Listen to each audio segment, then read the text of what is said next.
مولا یعقوب مجاهد وایي 11,000 کسیزه اردو جوړو. دا چې کله یې جوړوي په ویډیو کې وګورئ او چینل هم سبسکرایب کړئ.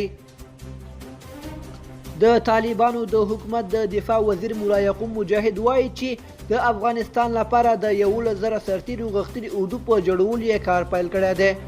ښاغلي یعقوب تېره ورځ د افغانستان د ملي تلویزیون سره په ځانګړې مرکه کې وویل چې د طالبانو مشرتابه دا پلان منظور کړی دی چې هغه وویل د اوس لپاره چې موږ کوم تصمیم نیولی دی او مشرتابه لخوا موږ ته هدایت شوی دی تر 11,000 کسانو پورې موږ تصمیم لرو چې اردو ولرو.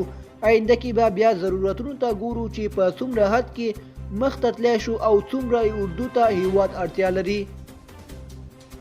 هغه ټینګار وکړ داسې اردو به جوړوي چې په خبره په خپلو پښو ولاړه وي او هیڅ چاته تکیه نه وي. ښاغلي یعقوب وویل چې د دغه پوځ د جوړولو لپاره نوم لیکله پیل شوې او تر دې دمه 8,000 کسانو نومونه لیکلي دي.